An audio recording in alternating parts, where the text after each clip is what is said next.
Hello friends, അങ്ങനെ മഴ തോരും മുമ്പേ പുതിയ പ്രൊമോയില് അലീനയെ കൊണ്ടുപോകാൻ നമ്മുടെ മനു വരികയാണ് കൂട്ടുകാർ. അപ്പൊ മനു അലീനയെ കാണുമ്പോൾ ഭയങ്കര സന്തോഷത്തിൽ അലീനയ്ക്കാണെങ്കിൽ ഇപ്പൊ മനുവിനോട് ഭയങ്കര സ്നേഹമാണ്. രണ്ടുപേർക്കും അങ്ങോട്ടും ഇങ്ങോട്ടും ഭയങ്കര പ്രണയാട്ടോ ഉള്ളില്. അപ്പൊ ഇതൊക്കെ അറിയാവുന്ന നമ്മുടെ കൃഷ്ണജ ഇവരെ കണ്ടിട്ട് ഇങ്ങനെ പറയുന്നുണ്ട്, ഇപ്പൊ കണ്ടാൽ ഇപ്പൊ ജസ്റ്റ് കല്യാണം കഴിഞ്ഞ ആൾക്കാരെ പോലെ ഉണ്ട് എന്നൊക്കെ പറഞ്ഞ് ഇവരെ കളിയാക്കുന്നൊക്കെ ഉണ്ട്.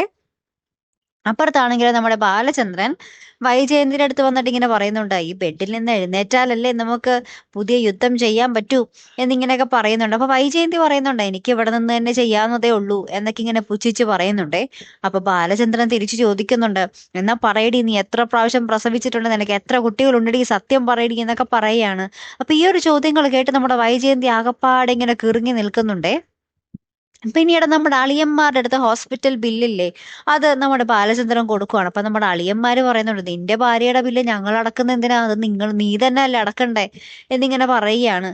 അപ്പൊ ബാലചന്ദ്രൻ പറയുന്നുണ്ട്, എനിക്കിത് റീഫണ്ട് ചെയ്ത് കിട്ടിയേ പറ്റൂ എന്ന് പറയുകയാണ്. എന്നിട്ട് ഈ അളിയന്മാരാണെങ്കിലോ ഇത് നമ്മുടെ ആങ്ങളമാര് പെങ്ങക്ക് കൊണ്ടേ ബില്ല് കൊടുക്കുന്നുണ്ട്. എന്നിട്ട് പറയുന്നുണ്ട്, നിന്റെ ആത്മാഭിമാനം നീ രക്ഷിക്കണമെങ്കിൽ നീ ഇത് ചെയ്തേ പറ്റൂ എന്നും പറഞ്ഞിട്ട് വൈജയന്തിക്ക് കൊണ്ടുപോയിട്ട് നമ്മുടെ ശിവശങ്കരനും രാജീവനും കൂടെ ആ ബില്ലുകൾ കൊണ്ടേ കൊടുക്കുന്നുണ്ടേ. ബാക്കി കാത്തിരുന്ന് തന്നെ കാണാം കേട്ടോ. അപ്പൊ അടുത്തൊരു വീഡിയോ വരുന്നത് വരയ്ക്കും ഗുഡ് ബൈ.